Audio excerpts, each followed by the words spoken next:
one of the big problems in cybersecurity is spamming and scamming. So I can't use the DMs of my Instagram because they're all 99% of the communication is spam or scam. I can't really use the DMs of non-verified or non-followed individuals on Twitter because of the same thing.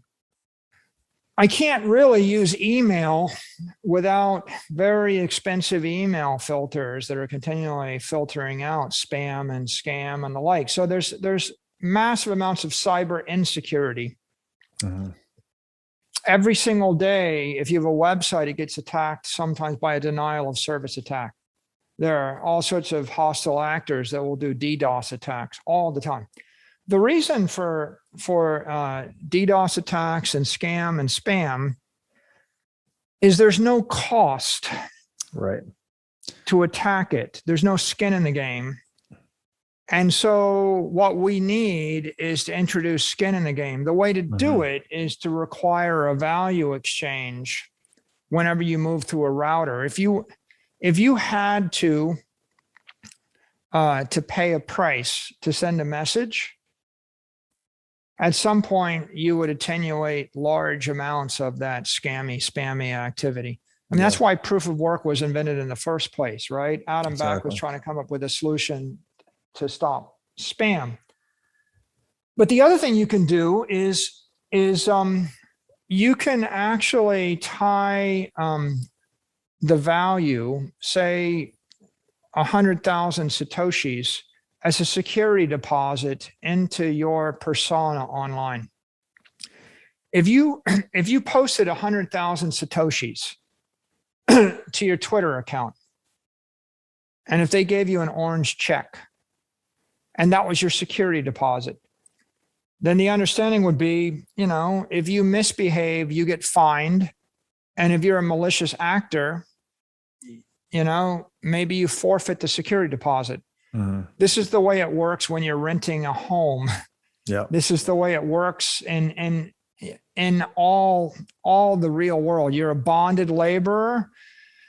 You can't drive a car without proof of insurance, right? I mean, so we have these kind of insurance policies or security deposits or performance bonds that pop up all through the real world economy.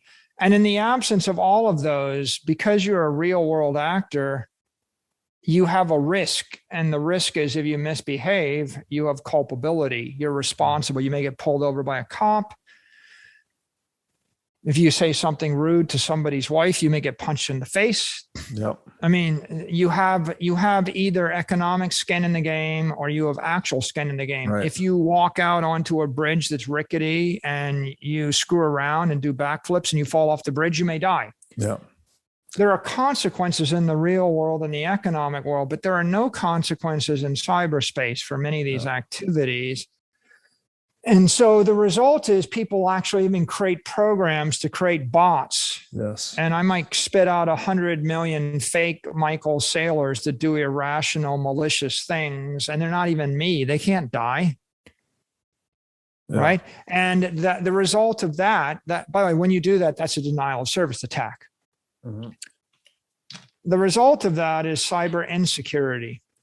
So the fluidity, the speed and the efficiency of the Bitcoin Lightning Network has the potential to give us a solution to the cybersecurity problem if we simply start to tie a small Lightning wallet or an amount into some of these systems that YouTube, Google and Facebook and Amazon and Apple and Twitter and Medium and Reddit and all these other places where people are, it's not a day that goes by that someone doesn't post a Michael Saylor video on YouTube offering to get you free Bitcoin. I'm like, that's not me.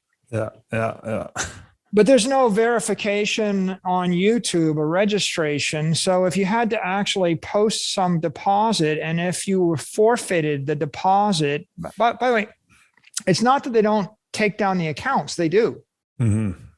They take them down within a day Right. of when I report them. Every day there's 10 Michael Saylor accounts that get taken down on Twitter. It's just there's no economic cost. Right. Exactly. I mean, I understated that really. The truth is in my news feed, there's 1,000 fake Michaels that have stolen my image and my name. If you charged them all $0.25 each, it would become a massive revenue source for Twitter. Right. The scammers would immediately realize that there's a cost to attack the system. Yes. The amount of malicious behavior would drop by 99%.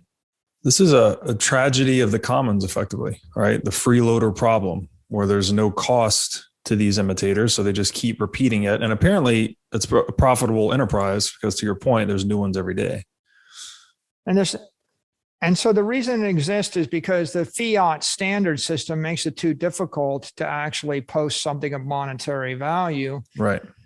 The only way you can post something of monetary value in the fiat standard is with a credit card, and you dox yourself, and then you're not anonymous anymore. And so that's offensive to one group of people that don't want to be identified. They want privacy, but it's also prohibitive to another group of people that don't have a credit card. And a third group of people that have a credit card, but the credit card won't clear across nation state boundaries. Yep. Bitcoin solves that problem. Yeah. And it fixes it. So on one hand, one extreme benefit is, Bitcoin's a way to store $1 billion for 100 years. On the other extreme, Bitcoin's a way for everybody on Twitter to post 30 cents in order to eliminate 99.9% of the malicious behavior and improve the quality experience. Now back to your dance. If Twitter can ask for 100,000 Satoshi deposit, and if people give it, and if Twitter's quality of service goes up by an order of magnitude and their cybersecurity enhances, that might put pressure on Instagram. That might put pressure on Google. And ultimately, now what you have is every big tech company competing with every other tech company to improve their service by building Bitcoin into their service. Because Bitcoin can eliminate fraud on YouTube.